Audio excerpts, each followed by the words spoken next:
Olha o que o sistema religioso faz, como que ele tenta ludibriar a gente para que a gente não venha ter o conhecimento da verdade.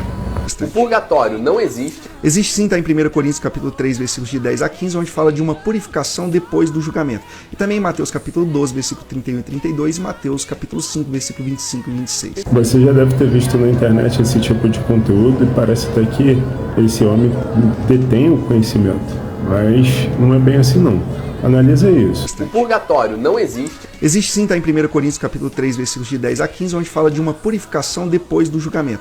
Agora ele falando rápido desse jeito, a gente pensa até que é verdade, mas vamos ouvir ele falando mais devagar e buscar essa referência bíblica? Sim, está em 1 Coríntios capítulo 3, versículos de 10 a 15, onde fala de uma purificação depois do julgamento.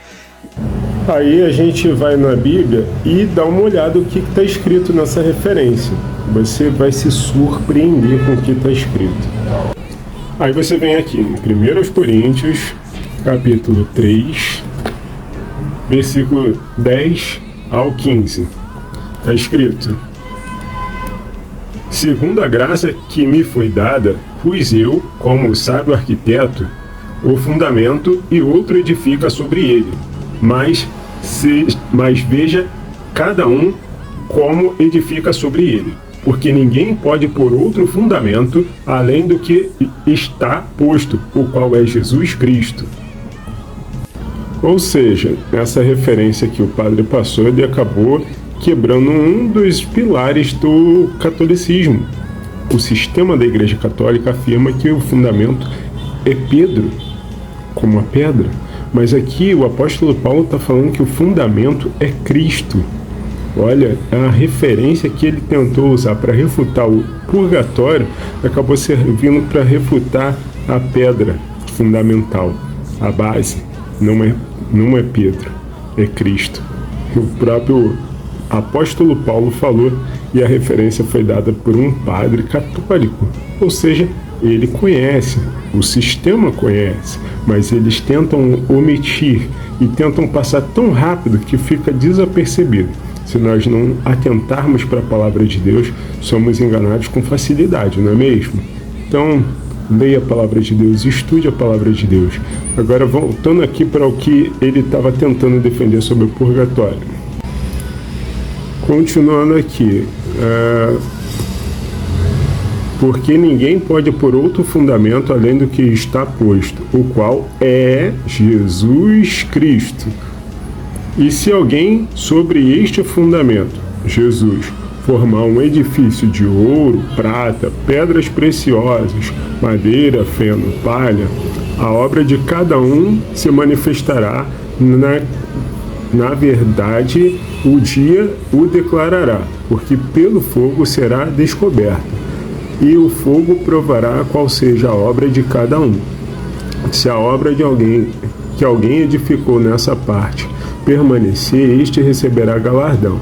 Se a obra de alguém se queimar, sofrerá detrimento, mas o tal será salvo, todavia, pelo fogo. Aqui a palavra de Deus não fala de purgatório não. Aqui a palavra de Deus fala que o fundamento é Cristo Jesus, e se alguém colocar sobre esse fundamento formar um edifício de ouro, prata, pedras preciosas, madeira, feno, palha, ou seja, são as nossas obras, mas elas vão passar pelo fogo para aprovação das obras, não a pessoa. Não é a pessoa que vai estar no purgatório para purificação. As obras que são feitas com segundas intenções são de palha, de feno, elas vão queimar.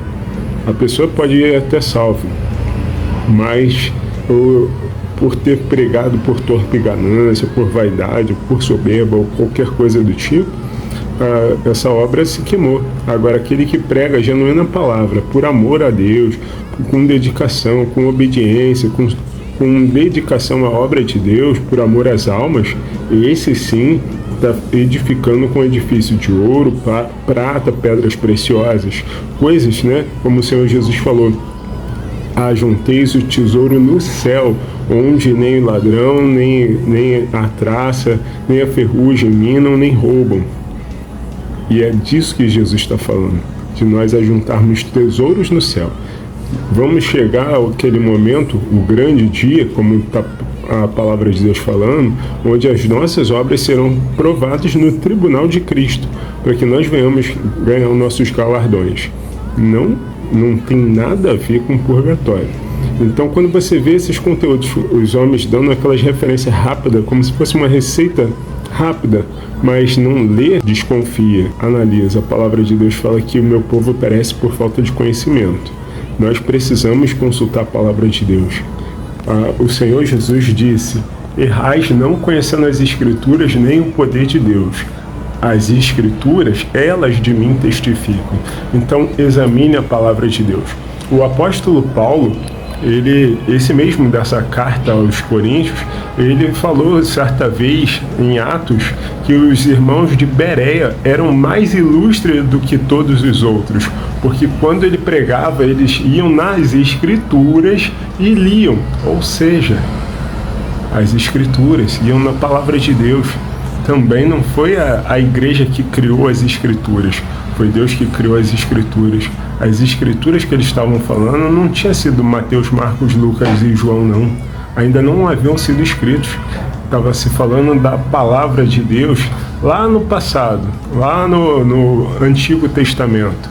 Os Salmos, os profetas, os livros do início, Gênesis, Êxodo, Levítico, Números, Deuteronômio, as leis de Deus. Isso sim. Por isso precisamos estudar a palavra de Deus. Não se deixe influenciar pelo que algum representante do sistema religioso tenta impor. Leia, estude, analise. Deixe o Espírito de Deus falar contigo e seja livre dessa situação. A palavra de Deus nos liberta e vale muito a pena estudar a palavra de Deus, conhecer a Deus, ter um relacionamento com Deus, não com a religião. Que Deus abençoe sua vida, família e ministério. Te amo, eu quero te ver no céu, viu?